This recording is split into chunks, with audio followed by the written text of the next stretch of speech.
بات میرے آقا صلی اللہ تعالیٰ علیہ وسلم کے معراج، اب یہاں سے سدرۃ المنتہا کے بعد جو مقامات تھے اللہ رب العزت کے حضور جو میرے آقا گئے، اللہ اکبر، وہ کیفیت کو ہم بیان نہیں کر سکتے، وہ کیسی تھی، وہ کون سی جگہ تھی، اور میرے رب کو میرے آقا نے کیسے دیکھا۔ حضور صلی اللہ علیہ وسلم سے پوچھا بھی صحابہ، تو حضور نے اتنا کہا، میں نے میرے رب کو بہت حسین شکل میں دیکھا، لیکن کوئی چہرہ ایسا تھا یا کوئی ہاتھ تھا، کوئی پیر تھا، معاذ اللہ، اللہ کے لیے کوئی جسم ثابت نہیں کر سکتے۔ یہ بھی یاد رکھیں آپ، اللہ کا کوئی جسم ہم ثابت نہیں کر سکتے، کیونکہ جو تمہارے عقل میں آ جائے وہ خدا نہیں ہے۔ اللہ رب العزت کو کوئی احاطہ نہیں کر سکتا، وہ سب کو احاطہ کیا ہوا۔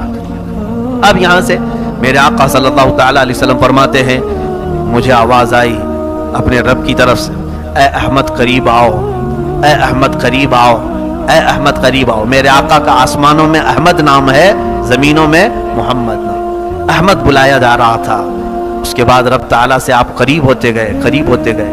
حضور صلی اللہ علیہ وسلم فرماتے ہیں، رب ذوالجلال نے اپنے دست قدرت کو میرے سینے پر رکھا، جس کی ٹھنڈک میں نے محسوس کی، اور میں نے دیکھا زمین کے سارے خزانے میرے سامنے کھلے ہوئے تھے۔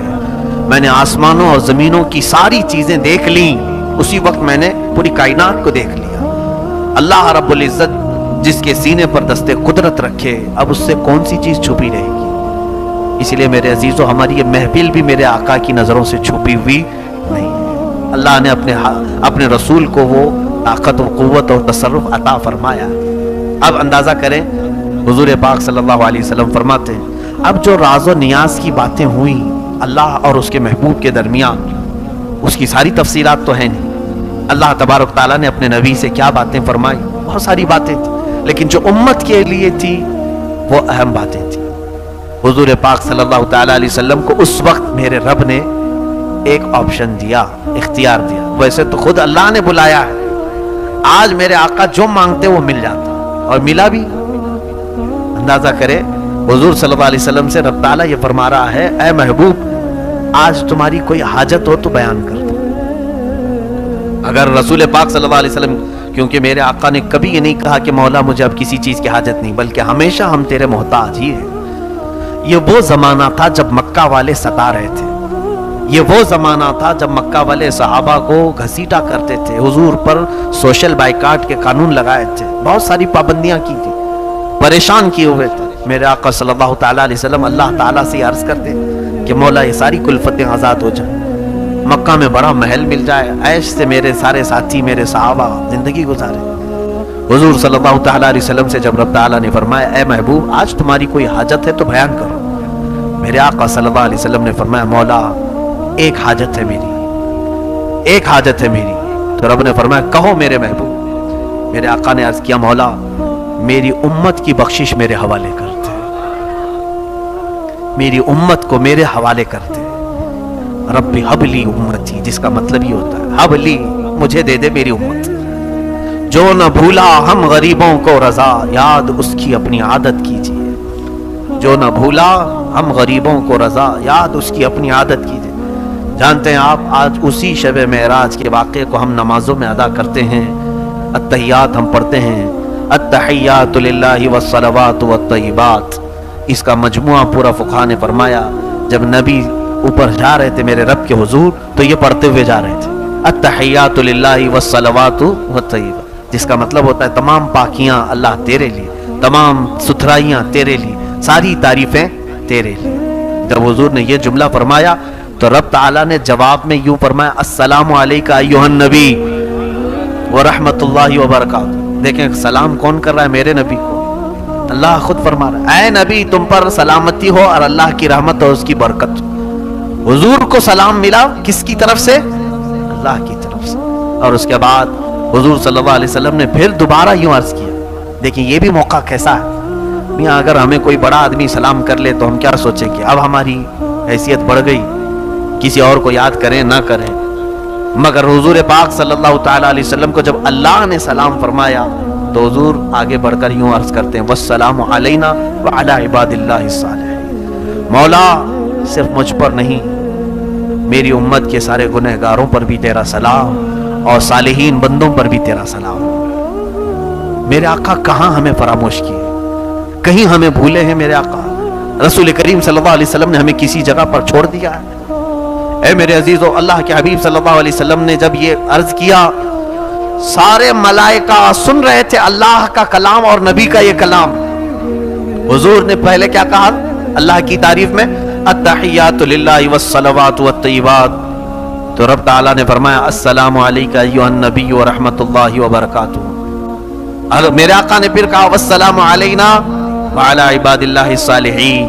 تو یہ دونوں کے کلمے سننے کے بعد فرشتوں نے کہا اشہد ان لا الہ الا اللہ واشہد ان محمدًا عبدہ ورسولہ. ہم گواہی دیتے ہیں کہ اللہ کے سوا کوئی معبود نہیں, اور ہم گواہی دیتے ہیں کہ محمد صلی اللہ علیہ وسلم اللہ کے بندے اور اس کے رسول ہیں. یہ اگر کوئی اتحیات کا اتنا ٹکڑا بھی پڑھ لے تو اسے معراج سمجھ میں آ جائے گا. معراج کا سفر اس کے اندر.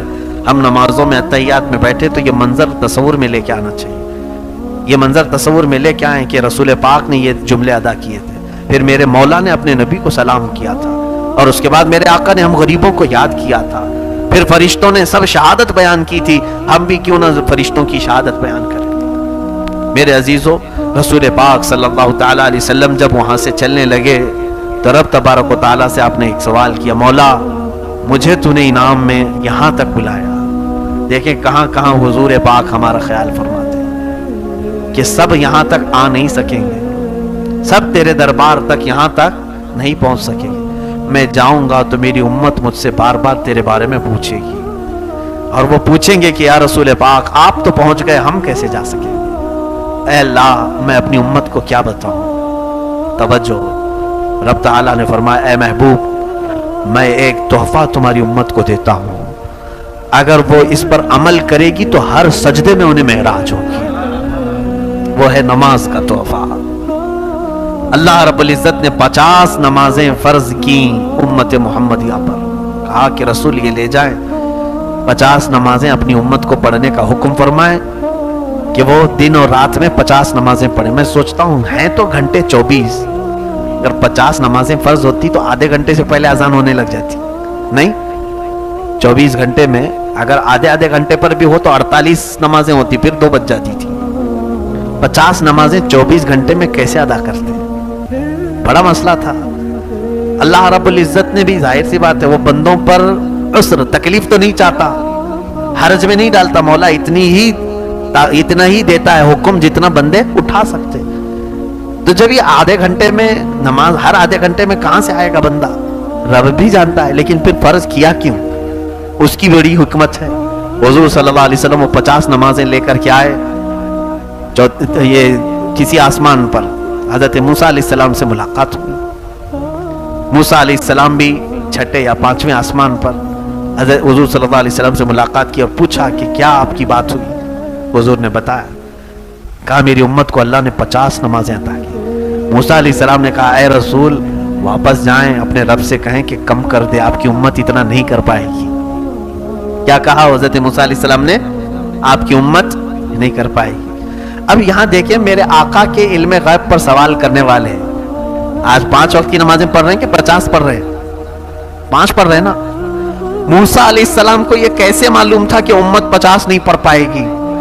جب موسیٰ علیہ السلام کو یہ غیب کا علم تھا تو میرے نبی کو کتنا غیب کا علم تھا؟ موسیٰ علیہ السلام ہی نے تو کہا. حضور صلی اللہ علیہ وسلم گئے, رب تعالیٰ سے عرض کیا مولا اس میں کچھ کم کر دے. 5 کم ہوئی, 45 لے کر آئے. پھر موسیٰ علیہ السلام نے روکا, کہا اور کم کرائے. 9 مرتبہ حضور کا جانا آنا ہوا ہے. کتنی مرتبہ؟ 9 مرتبہ حضور صلی اللہ علیہ وسلم رب تعالیٰ کے حضور جاتے, کم کراتے آتے. اب یہاں پر بھی بعض مفسرین نے لکھا ہے کہ ایک ہی بار میں ڈائریکٹ 45 کم کرا کے آ جاتے. اللہ کو بھی معلوم ہے جب حضور صلی اللہ تعالیٰ علیہ وسلم 5 لے کر کے آئے تھے, 45 گھٹ گئی, کتنی بچی؟ 5. تو حضرت موسیٰ علیہ السلام نے پھر کہا اور جائیے کم کرائیے. تو میرے آقا نے کہا اب مجھے شرم آ رہی ہے, اب حیا آتی ہے, اس سے کم کرا. لیکن رب تعالیٰ نے یہ فرما دیا اے محبوب آپ کی امت یہ اگر 5 ہی پڑھے تو میں 50 کا ثواب دوں گا, 50 کا پورا ثواب دوں. یہ 5 میں وہ 50 نمازوں کا پورا ثواب ہے جو پہلے ہمیں فرض کی گئی تھی. اب یہاں پر مفسرین فرماتے ہیں ایک ساتھ کم کروا سکتے تھے, جا کر کے سیدھے کہتے 45 کم کر دے, 5 رکھ جائیں گے. موسیٰ علیہ السلام بھی ڈائریکٹ کی کیوں نہیں کہے اتنی کم کرا کے لے کے آ جائیے ڈائریکٹ؟ تو فرمایا موسیٰ علیہ السلام وہ تجلی جو کوہ طور پر دیکھ نہیں سکے تھے، جو ہلکی سی تجلی دیکھ کر غش کھا کر گر گئے تھے، موسیٰ علیہ السلام وہ رب ذوالجلال کی تجلیاں میرے مصطفیٰ کی آنکھوں میں دیکھ رہے تھے، میرے نبی کی آنکھوں میں دیکھ رہے تھے۔ آنکھوں میں آنکھیں ڈال کر کے مولا کو دیکھ کر آنے والی آنکھیں کیسی ہیں؟ تو اس لیے جب میرے آقا حضور صلی اللہ علیہ وسلم رب تعالیٰ کے حضور سے واپس آتے، وہ آنکھوں میں تازہ جمال و جلال میرے رب ذوالجلال کا۔ موسیٰ علیہ السلام توجہ سے دیکھتے اور پھر کہتے جائیے آپ۔ حضور صلی اللہ علیہ وسلم کا معاملہ یہ تھا، اپنے رب کے حضور جتنی بار جاؤں کم ہی ہے، بار بار ملاقات کروں، اور رب تعالیٰ یہ چاہتا ہے کہ میرا محبوب آئے جائے آئے جائے۔ حضور صلی اللہ تعالیٰ علیہ وسلم اخیر میں یہ تحفہ لے کر تشریف لائے معراج کے اس سفر میں۔ میرے عزیزو، یہ سفر یوں ہی کمپلیٹ نہیں ہوتا،